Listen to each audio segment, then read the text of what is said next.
It's hard to believe that this is Charlottesville, and it's extraordinary and wonderful to see it. I did not found New America, but I'm reinventing New America, and I'm going to talk a little bit about that.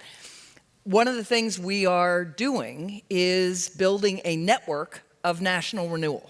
Our proposition is the United States has reinvented itself and renewed itself many times. And when you think about Thomas Jefferson and you think about his vision of the Constitution, he understood it as a living document. The words would stay the same, but the meaning would be renewed as the country grew and changed. And as I've traveled the country over the last 5 years giving speeches, I've seen lots of smaller towns taking off, finding a tech sector. I spent a lot of time in Silicon Valley, and I know folks in Silicon Valley don't really think there is tech outside of Silicon Valley. That's not true. We know that. And I came back to New America and I said, you know, American renewal is happening, but it's not happening in Washington. It's not, and it's happening some in New York and some on the coast, but where it's really happening are smaller cities across the country. And I just can't tell you how exciting it was to realize one of those smaller cities is my own hometown. So I'm thrilled to be here. I think that I used to have birthday parties in this movie theater, but I'm definitely dating myself. But to see Charlottesville with all its history and with its place in the nation's history renewing itself is a sign of what is happening in the nation as a whole. So they actually asked me to talk about how I got here. I actually left Charlottesville in 1976, although my parents are here, my aunt is here who's in the audience, my brother, my sister-in-law, my nieces and nephews, so I still very much think of Charlottesville as home. But I left in 1976, and I left with a very clear idea of what I wanted to do. In fact, my Princeton roommate says I was the most directed human being she'd ever met. I got to college and I knew I wanted to do foreign policy. My mother's Belgian, who arrived here in 1957. My father had grown up here. My grandfather, for those of you who don't know, is an important person in the life of the university. He was the assistant football coach, golf coach, head of intramurals. People always ask, did I come from an academic family? And I say yes, but probably not in the way you think. And I got none of his academic talent. His athletic talent, let me make that clear.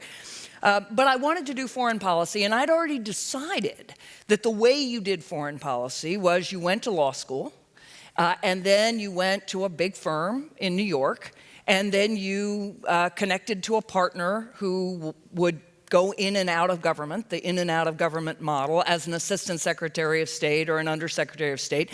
You would go with that person, and then eventually you would be that partner, and that's what you would do. I had mapped all of that out by 18. And so I went, I went to college. I went to Oxford for 2 years and studied international relations. I majored in international relations. I knew what I wanted. I went to law school. I studied international law. And I went and worked for a large New York firm for a summer. And there was a definite problem with the grand plan. I hated it. I really hated it. Somewhere along the line, it never occurred to me to think, what am I going to do every day? I knew what I wanted to be, but I hadn't focused on what it actually meant to do that. And I realized very quickly, I was one of 50 summer associates in a firm so big, I didn't even know what deals we were doing. I mean, I'm pretty sure we were selling arms, but I never found out. And you know, look, I was a law professor for many years after that. I have nothing against big law, but it was not for me. Well, that was a problem because I'd had this grand plan. So I actually spent 4 years not having any idea what I was going to do. I just sort of fell off the track. All my law school friends went off and were working for firms, and I was hanging out at Harvard. And if you're hanging out at a university, you pretty much have to be a student or a teacher or a staff member. There's sort of those three statuses. Otherwise, you're not a member of the community. So I re-enrolled to get a PhD from Oxford because I'd gotten a master's. I had no interest in teaching. In fact, if you asked me at 18, I'd have said, I know what I want to be, and I'd have also told you, an academic? No chance. No chance. I wanted to be in the world of action. I thought of academics as people who wrote books, and that was great, but that wasn't me. Well, so I started this PhD. I couldn't figure out what else to do. Along the way, my professor, who I was working for, said, have you thought about being a law professor? I said, no, and my grades certainly reflected that fact. I wasn't on law review. I didn't clerk. For any of you who know anything about the legal profession, the teaching profession, that's how you get law teaching jobs. You get good grades, you're on law review, you clerk for judges. I hadn't done any of that. But at that point, my PhD started looking really handy because I could tell a whole story, which wasn't true, but sounded really good.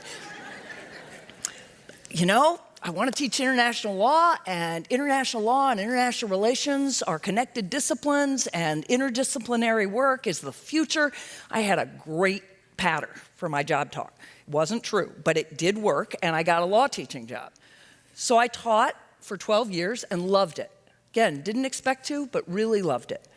In 2002, I got a call from Princeton, from the search committee at the Woodrow Wilson School, and we were happily ensconced at Harvard. We had 2 kids. My husband had just gotten tenure. We had at least he certainly had no intention of moving anywhere.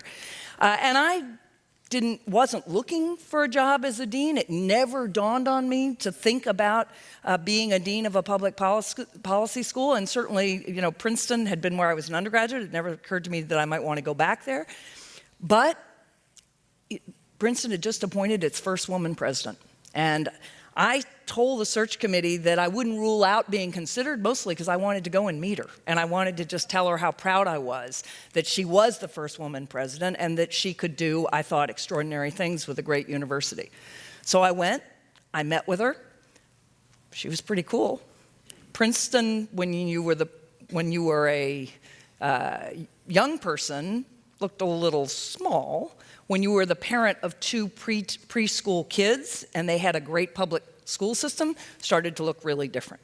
So I found myself, 2002, we moved to Princeton. I was a dean there for 7 years. In 2009, I worked for Hillary Clinton. That is what I thought I would be doing. So I did end up where I wanted to be. I was the director of policy planning, which is a great job in the State Department. It was exactly, if you had asked me at 18 or certainly 22, I knew what policy planning was, I knew what the director of policy planning did, and I would have told you, yes, that, you know, if I can do that someday, that's my ambition. But I tell you this story because I got there in a completely different way than I expected to. And I did that by not so much knowing what I wanted to do as knowing what I didn't want to do, and refusing to do something that would have been fairly lucrative, that my parents would have approved of, that my friends would have understood, but I knew I was going to be really unhappy. So one of the things, the lessons I draw from that, and I want to talk a little bit about what I've been doing at New America, but one of the lessons was, and I use this when I give people job advice, is it's not about what you're going to be. It's about what you're going to do every day. There are lots of jobs that being that job, a partner in a law firm, a director of things, that sounds great. When somebody asks you on a train or an airplane, what do? You give them that, and they nod, everybody approves. The question is, what are you going to do every day? When you go into the office, what is it you're going to spend your day doing? And unless that excites you, you should say no. Status is not a reason to take a job. What a reason to take a job is whether that energizes you. It doesn't mean you're going to be happy all the time. There's no job in the world you're happy all the time, but that it energizes you when you get out of bed, you believe in what you're doing. So after the State Department, I went back to Princeton. I spent 2 years as a professor and realized pretty quickly that I really like building things. I'm essentially an entrepreneur at heart, although it took a long time for me to understand that. My mother's an artist. My father's a lawyer. Many of you know my mother's art. I've finally realized, really, I'm a creative. It's just that, remember that lack of athletic talent? Well, I didn't get any artistic talent either. My father was classified as a manual defective in the Navy. I'm his daughter. But you can build things in many different ways. But you do need a team, you need levers, you need the ability to make deals and make things happen, and that is not being a professor. So in 2013, I left Princeton. I will just say my mother is still wondering why. It was a lovely, tenured, secure position, and to run New America. And New America was a think tank founded in 1999. I did not found it, but I'd been on the board for 10 years. And it's an extraordinary place that we are currently reinventing. So it's a think tank. Nobody outside of Washington knows what a think tank is. Then you say, well, it's a policy research institute, and most people are not enlightened, right? That is a highly Washington concept of a group of people who think and write about how to solve public problems, right? To think about education, or think about the environment, or think about foreign policy, or think about the economy. We are a great think tank, but we are more than that. And what I'm doing now is building something that doesn't exist, as far as I know, a national action network, a network of hubs around the country that are tapping into exactly what the Tom Tom Festival is about: entrepreneurship, energy, coming together, renewal, because this country is renewing itself. I know the national narrative is terrible, everything's broken, everything's awful. I frankly do think our political system is completely broken and needs to be radically reformed.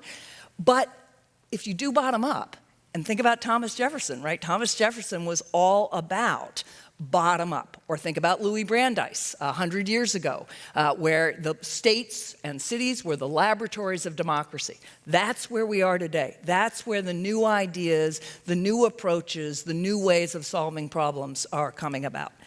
And I am experiencing exactly what a founder experiences, in the sense of building something. It's hard, you're not always sure where you're going, people don't necessarily understand what you're doing, but you know there's something important there. And you mobilize a team, and you work together with them, and you build. So in my remaining time, I wanted to just talk about the lessons that I have drawn as a founder for this fantastic Founders Summit. And the first one is, if your stomach doesn't hurt, you're not growing. And I really mean this. Like the day that I went to be my first day of work as Director of Policy Planning at the State Department, I was 50 years old. I had never worked in government. I didn't know anybody who was about to work for me. I'm marching off to the State Department. The State Department is, several city blocks in Washington. It's this massive building. I go in, I get my badge, I go up, and I'm running a department of about 40 people, and I'm reporting to the Secretary of State. And I had met Hillary Clinton exactly twice before I started working for her, once when I introduced her for a speech, and once at my job interview. I felt like you feel on the first day of school or the first day of camp, you want to stay in a fetal position in bed, right? You know that feeling, like, I'm terrified. If your stomach doesn't hurt, you are not growing. Because to build things, to found things, you have got to get out of your comfort zone. And how do you know you're getting out of your comfort zone? Your stomach hurts. So, point one. Point two, you have to think you know where you're going, but you don't, or at least not completely. So many of you may have seen all the work on lean startups and failing and iterating, fail fast, figure out what doesn't work, redirect. Most people who are in the private sector who have successful startups tell that story. And I think that's true for any kind of new venture. You have to have some direction. So I have a vision of building a network and a narrative of national renewal. I have that overall goal, but how we're actually getting there changes all the time. Changes as I go to cities and say, I hope you'll be a New America city. What does that look like in your city? It changes all the time. So you have to have that sense of, yes, I have a direction, but you also have to recognize that really how you're going to get there is going to change continually as you're going forward. A third thing, and it's connected, is the extraordinary role of serendipity and opportunity. Every time I do something that I think, why am I doing this? I said yes to something I probably shouldn't have said yes to. It's not connected to what New America is doing. I did a favor for a friend. And yet, so often, when I do something like that, I meet a person who turns out to be extremely valuable. Or I hear a new idea. Or last week, I took 4 days of vacation, which I do recommend strongly. And in one of my other identities, I'm a strong believer in the importance of family and the importance of family time. So I took a few days with my son, and we were in Paris, and we were in a museum. And, you would have thought, well, okay, that's just downtime. Well, we go to this museum, and there is an exhibit on 3D printing. And it helped me understand the future of work, which is a subject that New America is studying intensively, in a way I never could have just from books. Right? Suddenly, I was looking at 3D ceramics, 3D textiles, 3D infrastructure. Everything is useful. Serendipity and opportunity. The fourth thing, so your stomach hurts, you have a direction, but you think you know where you're going, but you don't completely. Serendipity and opportunity. The fourth thing is you need to be both competitive and collaborative. Now, I said my aunt is in the audience, and she is an extraordinary athlete. She knows what I'm about to say, but she's one of the most competitive human beings I have ever met, in a great way, and I got a lot of that from her. That is critical, right? You have to want to win. You have to want to win. You really have to want something and be willing to put the work in to get there. But you also have to be collaborative. Only collaborative won't get you there, and only competitive won't get you there. There has to be a balance between wanting to win, but also knowing how to invest in others and invest in a team and not take credit that is essential to actually building something. And finally, if you look at, I think, the best founders, when I left in 1976, in fact, even a decade later when I was in law school, I was so terrified of public speaking that the thought of a moot court, a debate, getting up in front of people was paralyzing. I mean, my brother will tell you, paralyzing, as in can't raise my hand because my body is shaking so violently from the adrenaline. So I've gotten over that. But I think, and part of getting over that is understanding that talking to all of you is not all that different than talking just one-on-one. Part of it is also confidence, right? Doing it enough, like you do anything. You do it. You get confidence, you get better at it. So that confidence is essential. And if you are a founder, if you're an entrepreneur, you're a builder, you have to have the confidence to believe in yourself and to believe in your idea, even when nobody seems to understand it, even when lots of people you know are like, what are you doing? And I don't fully understand it. You have to have that confidence. But you also have to have a measure of humility. So just like competition and collaboration, like knowing the direction you're going, but actually you don't, you have to also have the humility to realize, well, wait a minute, maybe I didn't quite get that right. To really listen to people who have better ideas, who are on your team, or to recognize, this just didn't work. I hired this person, it just didn't work. I thought I knew what I was doing. I thought we were going in this direction, but it just didn't work. Because if you don't have that humility, you'll be driving in a clear direction, but you might go right off a cliff. So my time is up, and I want to hear very much from our next speaker, and then we're going to have a conversation. I leave you again with the excitement that this is happening in Charlottesville, and nothing, I think, when I left in 1976, I would never have told you I was going to be an academic, and I would have never told you I was going to be running New America, and I never could have imagined that I'd be coming back to Charlottesville for a Founders Summit at a place that is reinventing itself. But all of that is a testament to partly you can You can figure out, you think you know where you're going, but you have to sort of take things as they come.